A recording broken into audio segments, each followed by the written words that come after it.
Hello everyone and welcome back. We have some pretty exciting stuff to go over in today's video. First, we're going to be going over everything in the May Squadron 42 newsletter. We have some new pictures and different things to look at with some of the different ships, so we're going to take a detailed look at that. There are actually some interesting changes that I want to note, even for ships that we already have in the PU. So we're going to take a look at that for a few minutes, look around the newsletter, and then towards the end of this video, we are going to be doing the drawing for the giveaway for the Greycat MTC with lifetime insurance and the special moonstone paint. So I have a random comment picker for the video that you all commented on, and then we'll pick a random comment from that, and then whoever happens to win, you will need to message me on Discord to get your prize. So let's go ahead and get into the newsletter and let's talk about it. Okay, so as we start at the top, we can see in the background already we have the F7X and the F8A, as far as I know. So those are some of the ships that are part of this, and then we'll go through some of the others as well. So let's go ahead and go through it. First, we have Behind the Badge.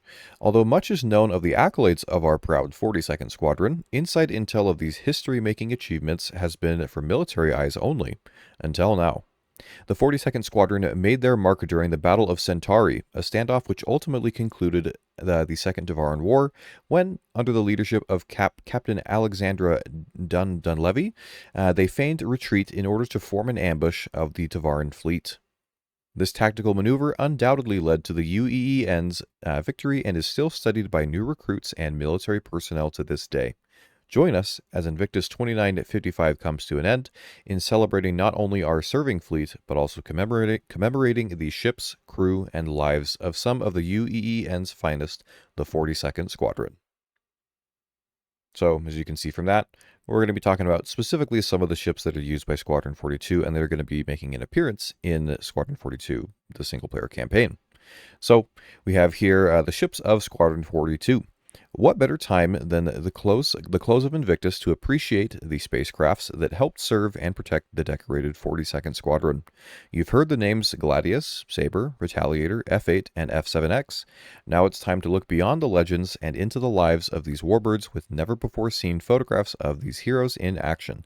Downloadable as wallpapers for any device. So then there is a zip folder you can download that has a bunch of different, a couple of different ships, different variations of the wallpaper for different, like a phone or a tablet or different monitor configurations. So we're going to take a look at some of them, just mostly for the purpose of discussing what differences there are with these ships, again, compared to, say, their PU counterparts. So let's go ahead and take a look at that.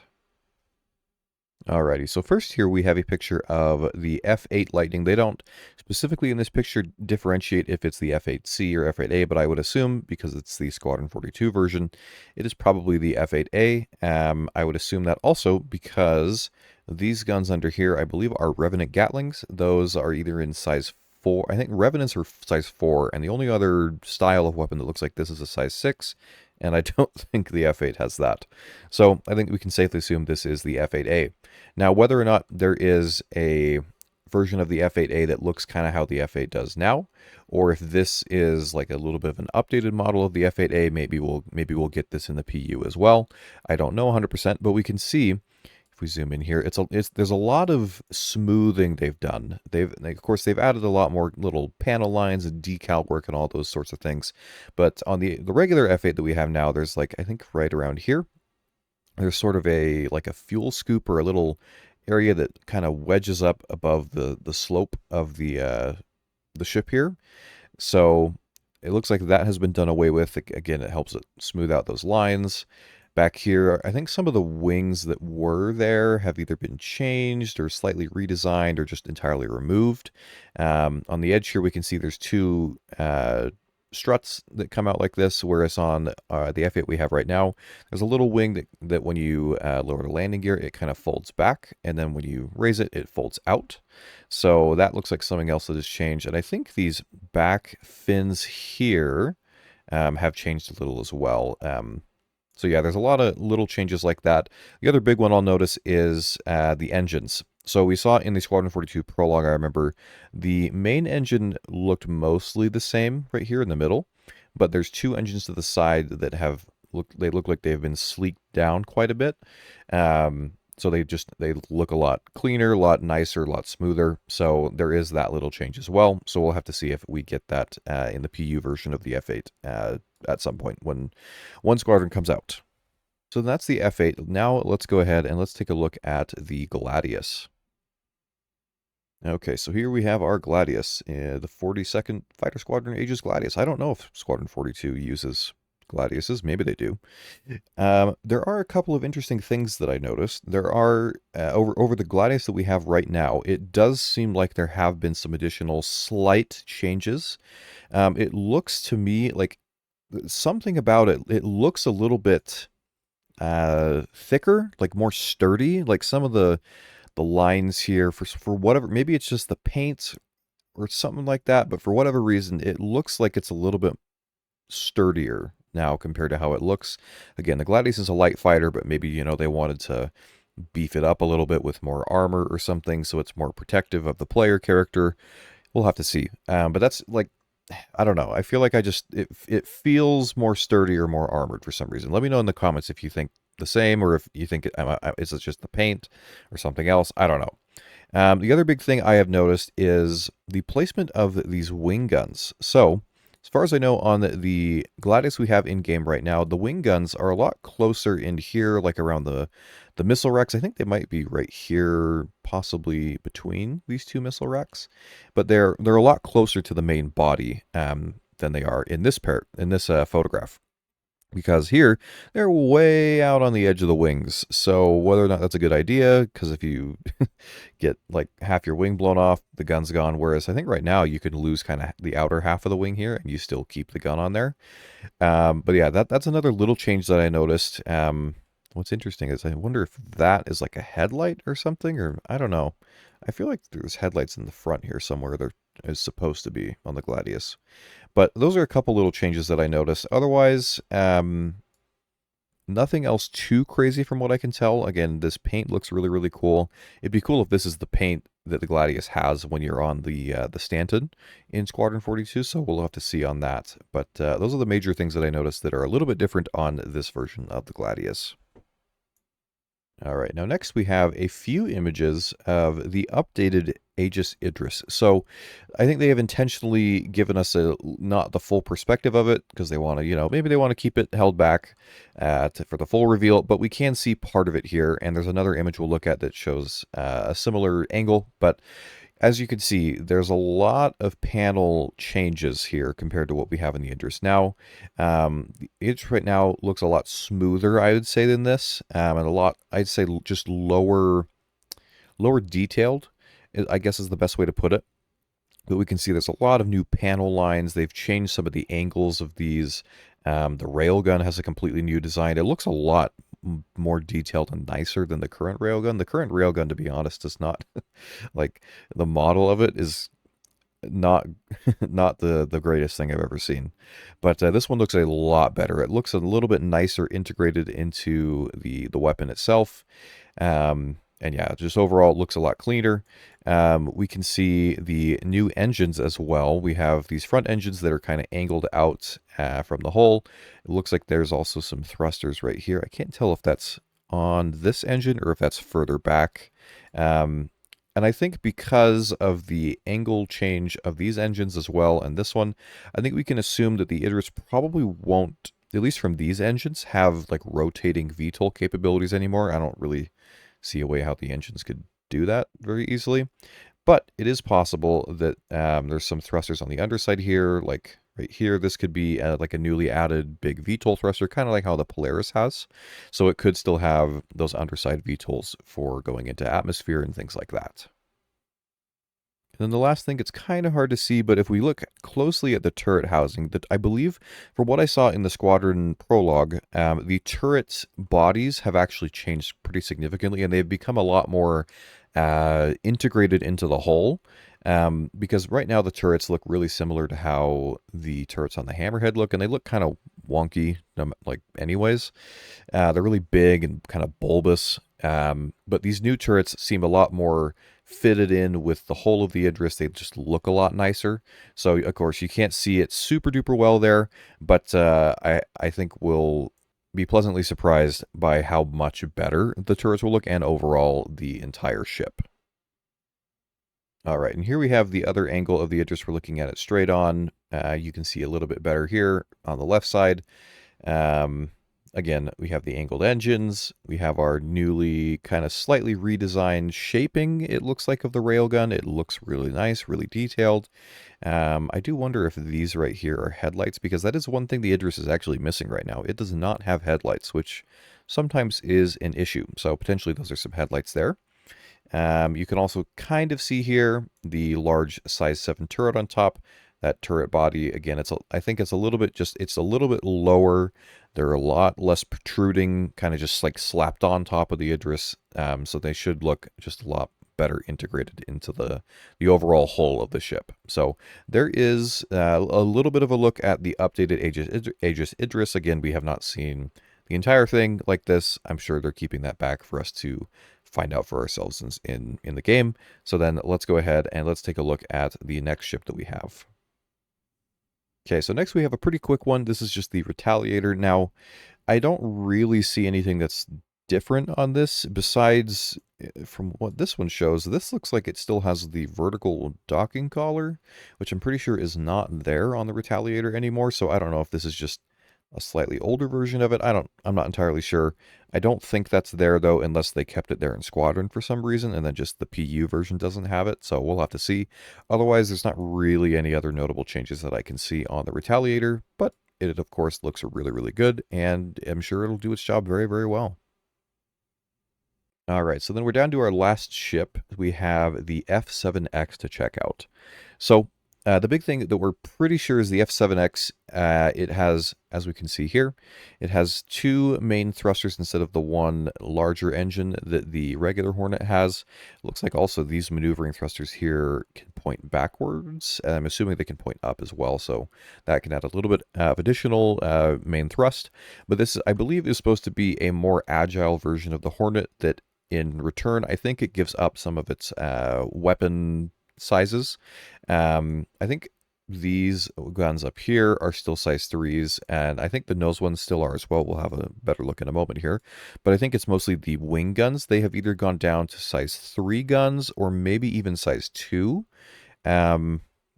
Looking really close here, really quick, it kind of looks like size 3. So you might go down from 2 size 4 and 4 size 3 to 6 size 3 overall, which is still a lot of firepower. So that's a little bit of a trade-off you give there, but this Hornet has a ton of just little really interesting changes. Like we can see here, it has a similar looking thing to what the F8 had on the edge of its wings. On the tail here, we have these extra little kind of fins, just a little bit of little changes in the geometry, of course, to accent that it has that greater maneuverability and ability to, maneuver around things and whatnot. We can see, of course, we have our 42nd Squadron emblem stuff. We have some little tiny fins right here.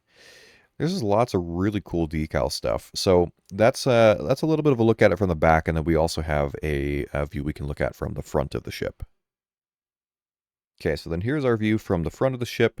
Again, we have, let's see here, let's start with the front and go back. There's just a lot of little things that look really, really nice. So again, we have our nose turret, which the guns, either the turret is in a little bit of a different spot or the nose has been narrowed here. I think the nose may have been narrowed some because the guns protrude out to the sides a lot more than they do on like the F7A. So again, a little bit slimmer in an attempt, it wants to be more maneuverable, so that makes sense. We have of course, our retro thrusters. Looks like there's some little either maneuvering thrusters or something else right here, which is quite interesting. We have these other maneuvering thrusters, which they do look different than the ones we have on any of the other Hornets. So these may extend out like the ones on the back of the ship that we saw. Maybe they point up, they can shoot forward. We'll have to see. Then we move back, we can see our turret. We can see again the slightly redesigned back tail. I think there's some extra surface area on the big portions of the tail here as well. We have our extra little fins. So I absolutely love the look of this Hornet. I would not be surprised if this becomes the new like prize ship you get for completing the game. you know, maybe they give us the F8A, but I think the F7X would be a very, very cool ship that you can earn for playing the game. So really looking forward to hopefully that being the case. And then last thing, of course, we have our guns over here. These are probably like Mantis Gatling guns or something like that. So again, I think these are size 3s instead of size 4s. So you do lose that little bit of firepower, but you probably gain a decent amount of maneuverability in return. Well, that's going to do it for the ships, the new like ship wallpapers and stuff. So then let's go ahead and let's check out what else we have in the newsletter. Alrighty, so next we have a little sort of bio on the Krugeri's pit chief. Now the Krugeri is the main Bengal supercarrier that we see in the prologue of Squadron 42. Admiral Bishop is at the helm of that ship. So this is apparently the pit chief. Again, Phil Declan. Little bio is, according to many, Phil Declan didn't sign up for the Navy. He fell out of a ship engine onto the deck, grabbed a wrench, and got to work. Building off a career that sprawled over 30 years, Declan's worked on every fighter in the fleet to become a walking encyclopedia of parts, weapons, engines, and armor. As more and more mechanics turned to him for his expansive knowledge, he grew into a natural position of authority, eventually earning Chief Petty Officer and assuming the celebrated role of Krugeri Pit Chief. He may love nothing more than the thrum of a busy flight deck, but will always make time for his crew and flight officers alike to talk about the simple joys of flying. So I do wonder, again, if we zoom in on this picture, his character model does look really, really good. Of course, most of the characters that we've seen in Squadron, they have very, very high quality models. So I do wonder if there will be some opportunities that we get to actually go on the Krugeri and interact with this guy, you know, other guys. I feel like it wouldn't really make a ton of sense to have this highlighted unless we would get to meet this person. I don't know. I would love nothing more than to get on a Bengal. I want to see the interior of it so badly. So I'm really, really hoping that we get to do that in Squadron. And then the last thing that we have on the newsletter is this is immersive soundscape. So close your eyes and step onto the bridge of the illustrious UEES Krugeri. Whilst visual onboard footage of all capital ships is prohibited for security purposes, the UEEN is excited to present a recording from aboard the Krugeri flight deck.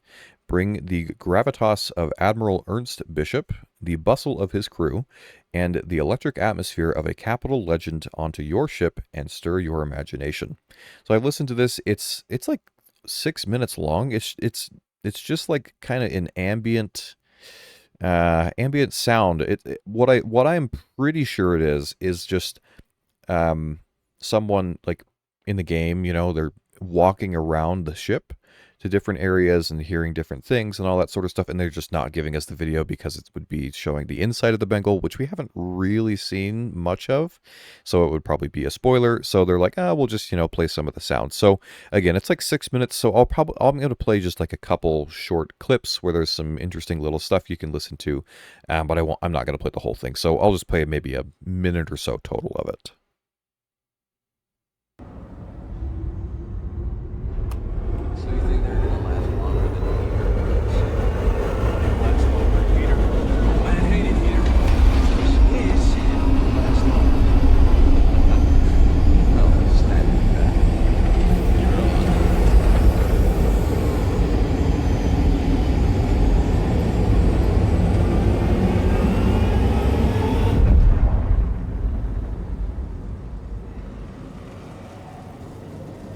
Attention deck crew. Please refrain from disposing waste through the air shield. Space is not your trash can.